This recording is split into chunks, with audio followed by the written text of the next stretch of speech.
Hello दोस्तों, आप सभी का स्वागत है आपके अपने YouTube चैनल सतलोक एकेडमी पर। दोस्तों, मैं हूं सुदीप सर और आज आप लोग के लिए केमिस्ट्री में बहुत ही इम्पोर्टेंट पॉइंट लेकर आया हूं। वो है केमिस्ट्री याद करने का ट्रिक।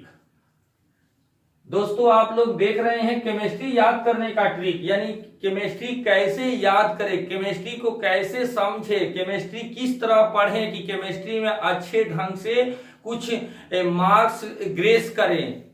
इसके लिए मैं एक ट्रिक बता रहा हूं, जिस ट्रिक के माध्यम से आप अगर उस ट्रिक को आप अमल कर लिए, उस ट्रिक पर आप अगर चल दिए, उस ट्रिक को फॉलो कर लिए, तो मैं गारंटी देता हूं कि आप केमिस्ट्री को जिंदगी में कभी नहीं भूल सकते और केमिस्ट्री बहुत ही आसान आपको सब्जेक्ट लगेगा। आइए देखते हैं दोस्तों केमिस्ट्री याद करने का ट्रिक। केमिस्ट्री में सबसे पहले समझेंगे दोस्तों पीसीएम। देखिए तो दोस्तों, पीसीएम को कैसे याद करें, कैसे याद करें। देखिए तो दोस्तों, आप इसको देखकर समझ रहे होंगे, सोच रहे होंगे कि पीसीएम क्या है। तो दोस्तों, पीसीएम को हम ऐसे समझेंगे, जो हमारा पी होता है ये होता है फिजिक्स, ये होता है केमिस्ट्री, सी मतलब केमिस्ट्री और एम होता है मैथ। एम यानी मैथ कहते हैं, ठीक है। अब आप सोच रहे होंगे कि पीसीएम को तो बता दिए, लेकिन मेन टॉपिक हमारा है केमिस्ट्री याद करने का ट्रिक्स। मैथ को अलग, मैथ और फिजिक्स के बारे में अलग भी वीडियो बना देंगे। आइए, हमारा मेन टॉपिक है केमिस्ट्री, सी यानी केमिस्ट्री। देखिए तो दोस्तों, केमिस्ट्री के बारे में देखेंगे, केमिस्ट्री को कैसे याद करें, केमिस्ट्री को कैसे पढ़ें कि केमिस्ट्री मोस्ट इजी लगे, केमिस्ट्री सबसे आसान सब्जेक्ट बन जाए हमारे लिए। तो आइए दोस्तों, सबसे पहले केमिस्ट्री में हम कुछ टर्म देखते हैं। फर्स्ट टर्म को लेते हैं, उसको बोलेंगे बेसिक। बेसिक फर्स्ट टर्म है दोस्तों बेसिक। सबसे पहले केमिस्ट्री में बेसिक पर कमांड होना चाहिए। अब कहेंगे कि बेसिक कैसे सीखें, बेसिक क्या होता है। बेसिक वही होता है दोस्तों, जैसे आप अगर 11-12 में स्टूडेंट, अगर आप 11-12 के स्टूडेंट हैं, अगर मान लीजिए दोस्तों आप 11th के स्टूडेंट हैं, तो आपके लिए केमिस्ट्री को आसान करने के लिए आपका बेसिक हो गया 9th और 10th का केमिस्ट्री का बुक को कम से कम 1-2 दिन या 1 हफ्ता अगर उसको आप पढ़ लेते हैं, कम से कम इतना, तो आपको मैं गारंटी देता हूं कि केमिस्ट्री आपको समझने में कोई नहीं रोक सकता है। केमिस्ट्री पर आपका पूरा कमांड हो जाएगा। तो आइए दोस्तों, हम कुछ और आगे देखते हैं। तो हमने देखा बेसिक, अगर आप 9th हुआ, जैसे 9th का 10th का 9th 10th का, किसके लिए, अगर आप 11th में हैं, अगर आप 11th में हैं तो 9th 10th का आपको केमिस्ट्री का अगर आप बुक को 1-2 दिन या हफ्ता दिन तक अगर आप पढ़ लेते हैं। आप सोच रहे होंगे कि अगर हम 11th में हैं और 9th 10th का सर बता रहे हैं बुक पढ़ने के लिए, तो आपको घबराने की जरूरत नहीं है। 9th 10th को मैं हमेशा के लिए नहीं कह रहा हूं, 1 साल के लिए पढ़ने के लिए नहीं कह रहा हूं, कम से कम 1-2 दिन या 1 हफ्ता दिन तक पढ़ ले, आपका बेसिक पूरा केमिस्ट्री का कंप्लीट हो जाएगा। आप इसको पूरी तरह से ध्यान रखेंगे। आगे है दोस्तों, आपका दूसरा टर्म लिया जाता है। दूसरा टर्म है आवर्त सारणी का। दूसरा है आवर्त सारणी का। आवर्त सारणी का देखेंगे दोस्तों, आवर्त सारणी का जो दूसरा टर्म है, इसमें किसी भी यौगिक को किस श्रेणी में रखा जाता है, हमें आवर्त सारणी से समझने से हमको प्राप्त होता है। आवर्त सारणी में हमको ये मालूम हो जाता है कि कौन से यौगिक किस श्रेणी में रखे जाते हैं। यहाँ हम इससे हमको ये शिक्षा मिल जाती है। तो अगर हम इस पर भी कमांड रखें तो हमारा केमिस्ट्री बहुत इजी लगने लगता है। नेक्स्ट है दोस्तों तीसरा नंबर, इसका जो टर्म है वो है दोस्तों आपका IUPAC नेम। IUPAC होता है दोस्तों, IUPAC नेम इसलिए, या इसको नेम भी कह सकते हैं। सबसे पहले नेम को हम ध्यान देखते हैं दोस्तों। नेम पर, नाम पर, यानी कोई भी जो हमारा जो कोई भी यौगिक हो उसका एलिमेंट्स हो उसका क्या नाम है। जैसे मान लीजिए दोस्तों अगर हम ले लेते हैं NaCl, ये NaCl क्या है, तो हमें IUPAC नेम, तो IUPAC इसको हम इसलिए अलग करके दिखाए हैं कि इसको पहले नाम जानेंगे तभी IUPAC का निर्माण बनता है, कोई भी उसके बाद ही बनता है। अब देखेंगे दोस्तों नेम में NaCl लेते हैं, सोडियम क्लोराइड। अब आप कह रहे होंगे सोडियम क्लोराइड कैसे हो गया, तो आपको पहले नाम, जितने केमिस्ट्री के नाम है यौगिकों के नाम है एलिमेंट्सों का, वो नाम को पहले हम याद करेंगे, नाम पर कमांड करेंगे, नाम पर ध्यान देंगे। जब नाम मालूम हो जाएगा तभी आपको IUPAC लिखने में भी और बहुत ज्यादा आपको आसान लगेगा। इस प्रकार अगर मान लीजिए दोस्तों हम CH3 ले लेते हैं, CH3Cl ले लेते हैं, तो इसको भी हम नाम लिख सकते हैं। तो इस प्रकार आपको यहां से हमको नेम यहां से मिल गया। केमिस्ट्री में नेम पर भी विशेष ध्यान देना चाहिए। उसके बाद है दोस्तों चौथा नंबर जो टर्म है वो रसायन की भाषा। रसायन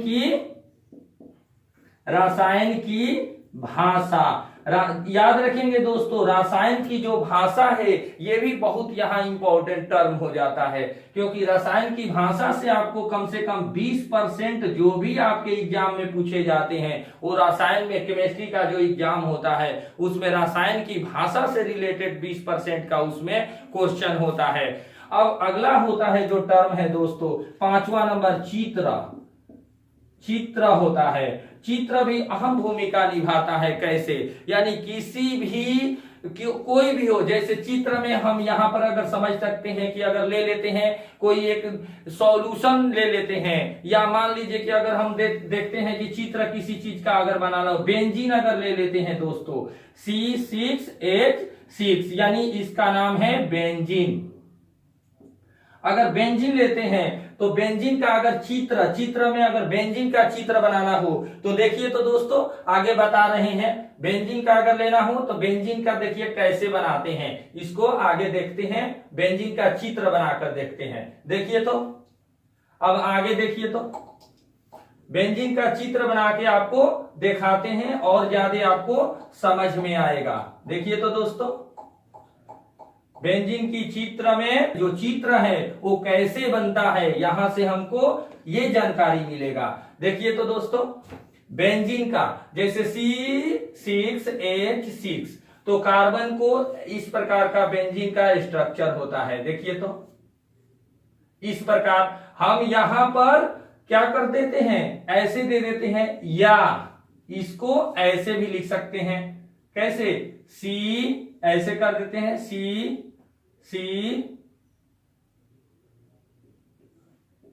कार्बन हो जाता है। फिर यहां कार्बन ले लेते हैं, फिर उसके बाद यहां पे इसको आगे बढ़ा के कार्बन ऐड कर देते हैं। यहां देखिए तो नंबर ऑफ कार्बन इसमें कितने हैं, 6 है। अब इसको अगर हम इसके बॉन्ड को पूरा कर लेते हैं, ठीक है, ये हमारा हो गया बेंजीन। तो इस प्रकार से केमिस्ट्री को समझने के लिए चित्र भी अति आवश्यक है, यानी उसको समझना चाहिए कि कैसे किस चीज का चित्र बनता है। अब मुझे विश्वास है कि आप लोग को समझ में आ रहा होगा। ठीक है दोस्तों, अब देखते हैं कुछ एग्जाम्पल देखते हैं। जैसे हमने कहा कि इस पर आधारित कुछ सॉल्यूशन का कुछ विलयन कैसे बनता है, वो एग्जाम्पल आपको समझाते हैं। देखिए तो एग्जाम्पल देखिए तो दोस्तों, अगर हम एग्जाम्पल अगर देखते हैं तो देखिए तो दोस्तों एग्जाम्पल बताते हैं।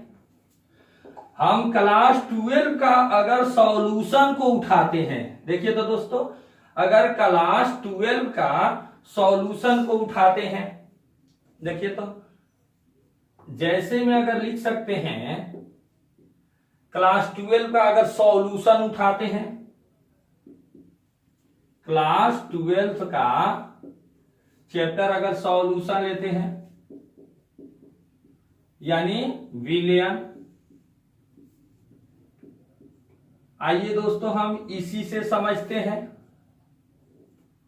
इससे अगर दोस्तों ध्यान देंगे, सॉल्यूशन बनाने के लिए दो या दो से अधिक सब्सटेंस पदार्थ जब आपस में मिश्रण करेंगे या मिलेंगे या आपस में डिजोल्व होंगे तो क्या बनता है, सॉल्यूशन बनता है ना। जैसे मान लीजिए एक कंटेनर ले लेते हैं,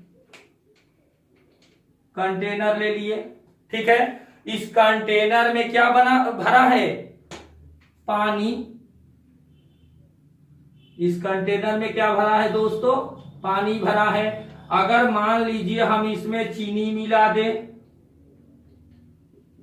क्या मिला दे, चीनी मिला दे। अगर हम इसमें चीनी मिला दे यानी शुगर को मिला दे, अगर दोस्तों इसमें अगर चीनी मिला देते हैं और इसमें क्या है, अंदर में पानी है यानी जल है।